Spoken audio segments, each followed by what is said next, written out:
Existen muchísimos colores dentro de lo que son las gamas de canario, pero si nos fijamos en el color de fondo, es decir, lo que vemos debajo de las melaninas, solo pueden existir tres colores: amarillos, rojos y blancos, aunque el blanco se puede también considerar más bien como la ausencia de color. Todos se pueden pigmentar, pero hay que entender cómo funciona cada gama para hacerlo de manera adecuada. Empezamos con el blanco. Los únicos canarios blancos como tal son los canarios blancos recesivos, o bien todos los melánicos cuyo color de fondo sea también blanco recesivo. Si el blanco significa ausencia de color, significa que no podemos pigmentar el color, con lo cual estos pájaros no se pigmentan. Es decir, si les damos un pigmento amarillo, por ejemplo estos blancos, serán blancos. Si les damos un pigmento rojo, seguirán siendo blancos. Por tanto, los blancos no se pigmentan. Vamos ahora con los canarios rojos. Aquí lo que estamos viendo es un canario topacio, melánico, pero a fin de cuentas su color de fondo, debajo de esas melaninas, es rojo. Los canarios rojos no existen. O sea, ya hemos soltado la bomba, pero es cierto, no existen los canarios rojos. Lo que sí existen son canarios que tienen capacidad para asimilar pigmentos rojos. Y es muy fácil coger, por ejemplo, un canario rojo y no lo pigmentéis. Se convierte automáticamente en un canario naranja. O sea, seguro que a más de uno se le ha caído un mito con esto, pero es totalmente cierto.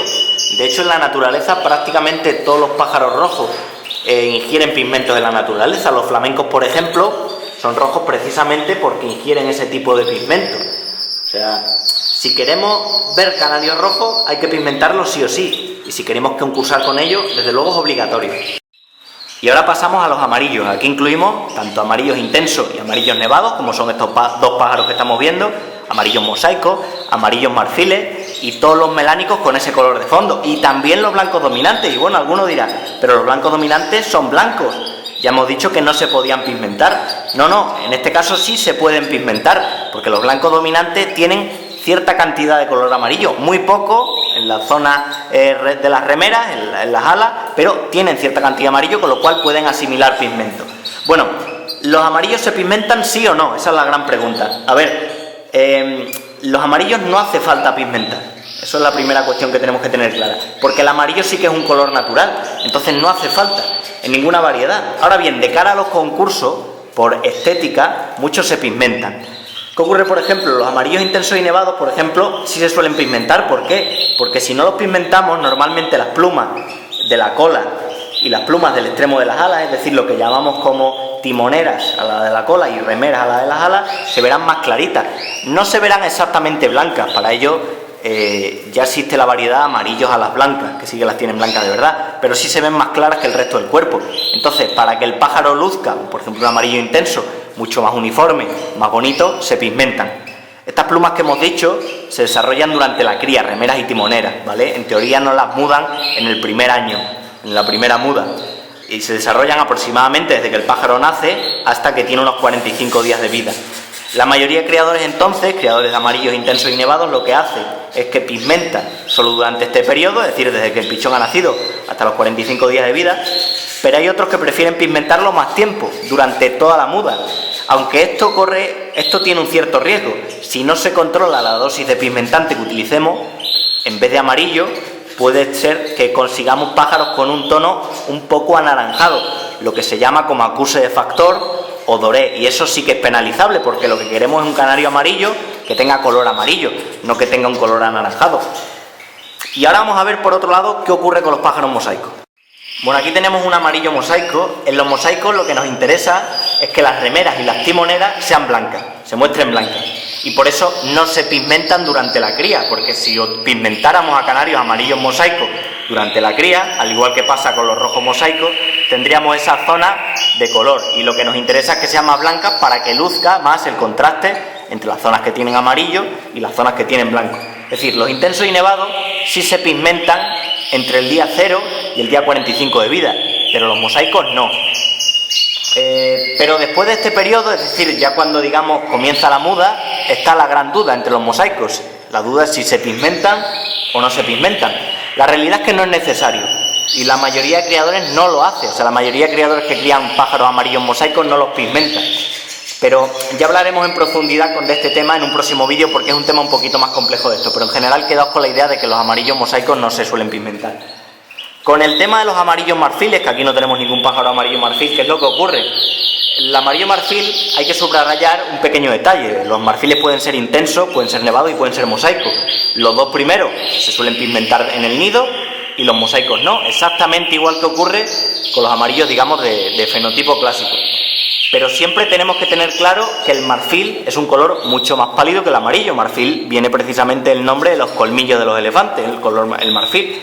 Y aunque se pigmentan, debemos distinguir perfectamente la diferencia que existe entre un amarillo, digamos, clásico y un amarillo marfil. Porque si no lo distinguiéramos, el amarillo marfil dejaría de tener sentido su existencia, con lo cual eso sí que hay que tenerlo muy claro. Y para terminar, recordad, aunque es algo que saben prácticamente todos, los pigmentos que se utilizan para los canarios rojos y los que se usan para los canarios amarillos son diferentes. Si pigmentamos un canario amarillo con un pigmento rojo, se convertirá en un pájaro naranja. No nos interesa. Si pigmentamos uno rojo con un pigmento amarillo, no cogerá el color rojo y se mostrará también anaranjado. Tampoco nos interesa. En amarillo lo que se utiliza básicamente es la luteína, que es un pigmento amarillo que también lo contienen muchas plantas, y en rojo ya se utilizan pigmentos como son la cantasantina, como son el carofil, que son pigmentos básicos, y luego complementarios con estos, mucho más fuertes, más débiles, color más débil, que es el betacaroteno, que también lo encontramos en muchas plantas. Los pigmentos, como ya sabéis, los podemos utilizar en la pasta de cría, que es lo que hace la mayoría de criadores, mezclan una cierta cantidad de pigmentos, ciertos gramos en la pasta de cría. Existen muchas mezclas y muchas formulaciones. Los canarios rojos, por ejemplo, una fórmula muy habitual son unos 10 gramos de cantasantina o de carofil mezclados en la pasta de cría, en 1 kilo de pasta de cría. Pero como digo, existen muchas fórmulas. Con el surgimiento de los piensos, tenemos que tener en cuenta que los criadores que utilizan piensos no suelen utilizar pasta de cría, con lo cual, si tienen que pigmentar sus pájaros, suministran el pigmentante dentro del pienso. Como es lo único que consumen, normalmente la dosis en el pienso se suele rebajar.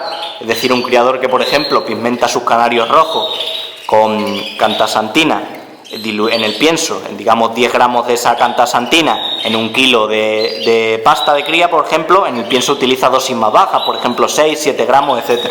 Como digo, la formulación hay que readaptarla. Y luego también tenemos la opción, aunque es poco habitual, en utilizar el pigmentante en el agua de bebida, ¿vale? Se puede suministrar también de diversas maneras, pero esas son las maneras más habituales.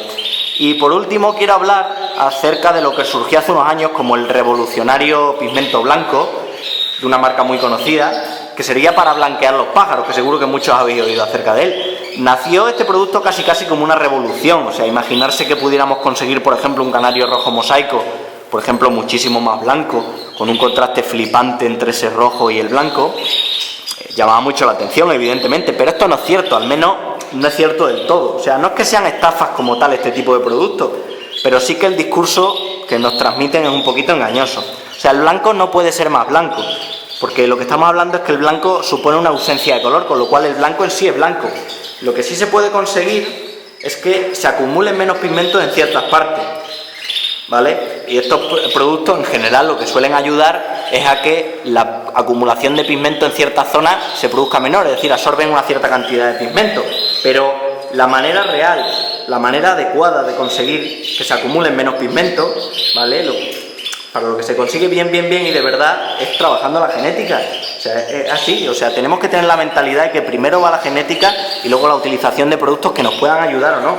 Aunque estos productos milagro entre comillas, ayuden, si no, no existirían, es decir, si no nadie los compraría, pero no son la solución ni mucho menos. Es decir, aunque nos intenten vender como que son la solución, la realidad es que la base del trabajo del criador debe ser la genética y luego ya nos planteamos si conseguimos ayudar o no con la alimentación, pero siempre la base es genética.